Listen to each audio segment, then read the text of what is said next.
What's going on?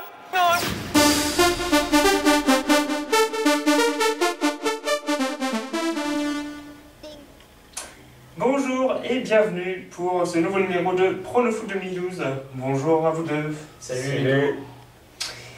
Nous sommes très heureux de vous retrouver pour cette troisième journée de compétition. Et oui, très acharné après des belles rencontres dans le groupe de la mort hier, c'était impressionnant. Et oui, et d'ailleurs si vous n'avez pas pu suivre, entre autres la rencontre Pays-Bas-Danemark, vous avez les résultats et le classement que vous retrouvez sur la page Facebook Euro 2012 pronostic et analyse.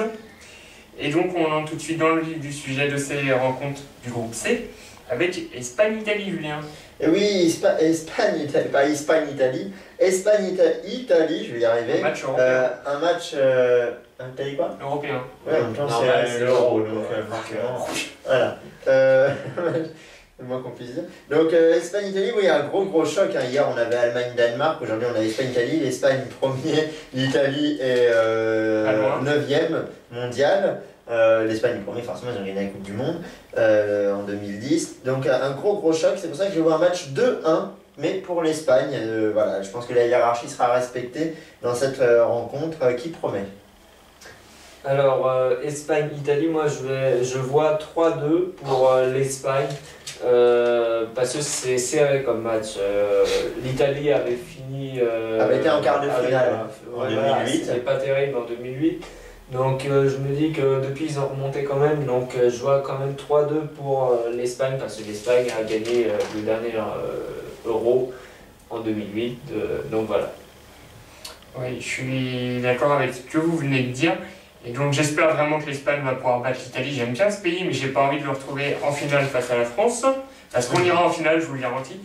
Et donc Espagne-Italie, je vois donc un 2-1 pour l'Espagne. Je crois et que la France c'est demain. Et donc pour le groupe C, on a encore le deuxième match. Et Irlande-Croatie, mon cher Benjamin. Ben, ça m'inspire pas trop, mais je vois. On dirait, oui. Je vois quand même la Croatie, enfin une victoire pour la Croatie 1-0, voilà, parce que l'Irlande, 21e mondial, la Croatie 8e, donc voilà, sur le papier, ça serait plus la Croatie. Bon voilà, la Croatie 1-0, sans plus. Ouais, pour moi ce sera bizarrement une victoire de... Enfin pas bizarrement parce que je les sens plus forts. Une victoire de l'Irlande 2-1 face à la Croatie. La Croatie qui m'a surpris quand j'ai regardé dans mon livre. Qui est 8e mondial quand même, hein, devant l'Italie hein, qui est 9e.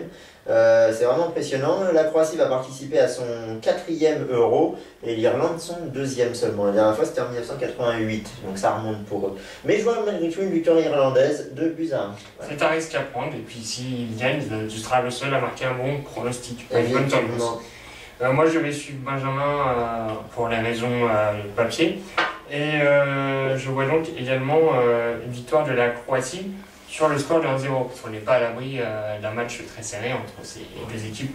Il n'y a que 13 places d'écart. Hein, donc c'est encore un groupe où ils sont plutôt bien placés, les équipes. Hein. Ouais. Donc ces deux rencontres que vous suivrez aujourd'hui, Espagne-Italie à 18h sur AM6 et Irlande-Croatie à 20h45 sur beIN Sport. Et c'est tout. Vous n'êtes pas obligé de vous abonner pour voir ce match-là. Hein. Non. Et d'ailleurs, oui. Il n'y a pas que des super rencontres sur beIN Sport pour le moment. Ouais. À part le Pays-Bas-Danemark qui était pas mal aussi. Enfin, voilà. Ouais. Et donc, on se retrouve demain pour vous pronostiquer le premier match de la France et puis les autres matchs du groupe D, hein, mais surtout la France. Voilà. Et bien, on va vous souhaiter une bonne journée, une bonne soirée avec les matchs. Et on se retrouve demain sur Internet. Allez, salut. Salut, bon match. What's going Au on? revoir.